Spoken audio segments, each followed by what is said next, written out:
today I'm going to be talking about some progressive movies that were way ahead of their times in some way or the other. And yeah, let me know in the comment section how many of these movies have you watched, and let's just get right into it. The first movie is Hum Tum, and this star Rani Mukherjee and Saif Ali Khan. It's about these two people who are on their way to New York where they will meet in the flight. And Saif Ali Khan's character is this easygoing, charming guy who's always flirting with girls, and Rani Mukherjee is a little bit more like serious and she doesn't take his shit at all. So on the way to New York, they have a layover in Amsterdam, and there they end up talking to each other a little bit more, but then they part ways. And then again, New York, they meet again, but they end up parting ways. And that keeps on happening again and again and again in the movie. And I think the reason this movie was a little bit different from the rest was because it wasn't the typical Bollywood movie. There were a lot of twists and turns, and every single time you thought they were gonna get together, they didn't end up getting together. And I think that's what makes it different, and kind of also goes to say that, you know, love isn't as easy as most Bollywood cheesy films make it out to be. The second piece of content is Made in Heaven. It's an Amazon Prime series and I absolutely love it. I've done 2 scenes I love videos from the series, so you can check that out if you'd like to.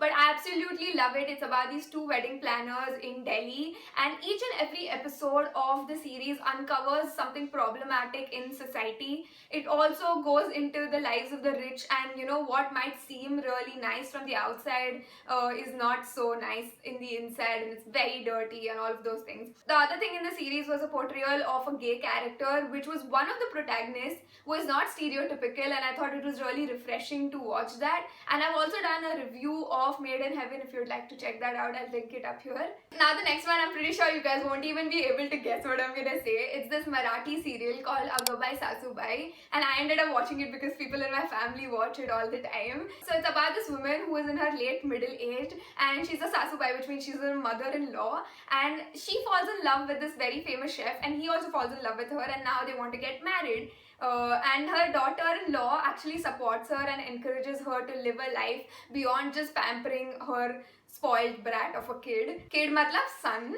He's a very grown-ass man. Marathi serial storylines, plot lines have been way ahead of their times, and especially ahead of the Hindi serials, which are still stuck on Nagins and supernatural Dianes. The next one is Devi, which was a short film, and I think it was ahead of its time because of the story and the direction and the amazing concept that it was, because it's just a short film but it has a lot of emotions, a lot of important messages and harsh realities. Again, I've done a whole video on this about why you should watch Devi, so again, I'll link that up here. The next one is Tamasha, and again, if you've been watching my videos recently, you're gonna be like fed up with me because I keep talking about Tamasha, but just hear me out. So I think Tamasha was trying to say something that a lot of other movies have already tried to say, you know, like live your life, be yourself, love what you do, and all of those things. But I think that the approach of Tamasha was a little bit different, and also like the whole mashup of Heer Ranjana, Romeo Juliet, Laila Majnu, and all those other classic stories, the mashup of that, the artistic talent that was used in that, and also the editing and all of those things. For example, there's a song Heer To Badi Sad Hai, and in that you see shots of Punjabi folk singers singing in Punjab, and it cuts to Tara crying and being lost and being distracted in Kolkata, and just that kind of editing, the confidence in that, and also trust that you put into the audience to understand what you're trying to convey, I think that is so powerful and so ahead of its time. The editing is amazing, and also just the lyrics and the music of all of these songs, everything from Heer To Badi Sad Hai to Safarnama to Agar Tum Saath Ho to all of these amazing songs. The next one is Lust Stories, which is 4 stories on modern relationships, and it has 4 different takes by 4 different directors, which is Karan Johar, Zoya Akhtar, Anurag Kashyap and Dibakar Banerjee. And I think it was different because first of all, we don't have a lot of anthologies, and secondly, because it was on Netflix, it got away with a lot of things that would have usually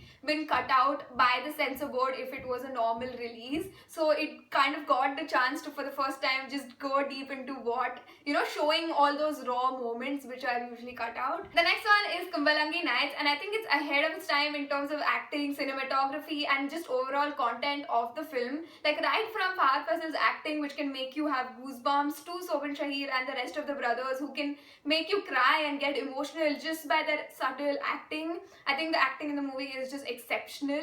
The cinematography is great as well. Also here I saw things that I had not seen in any other Indian movie, like a man going to a therapist and crying without any inhibitions, a mother's portrayal of something other than being overly emotional, and a representation of color of women done in the way it was done. The next one is Kya Kehna, which released all the way back in 2000, even before I was born, and it's about this girl Priya, played by Preeti Zinta, who's this very lively, bubbly girl. She has a really big family, lots of brothers, and then she goes to university where she meets Rahul, played by Saif Ali Khan, who's the rich playboy. And her brothers and her best friend, who by the way is also in love with her, don't like that because of his reputation.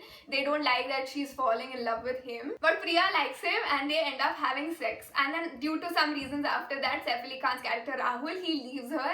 And after that she realizes that she's pregnant. Rahul says that he's not ready to get married and raise a child and be a father, and her family also abandons her. Now I wish I could tell you why the movie is progressive, but I can't because that would spoil the movie for you. But it is the ending that makes it so progressive. There are some twists and turns that you don't expect from a Bollywood movie at all. So those are some progressive movies ahead of their times in some way or the other. I have a few more that I wrote down but didn't make it to the list. So those are Pa, Udta Punjab, Chini Kam, Ek Main Aur Ek Tu, and Sarabhai vs Sarabhai. When the serial was actually airing on TV, it wasn't that popular. It only ended up becoming popular and hilarious after a few years, and obviously after the internet age.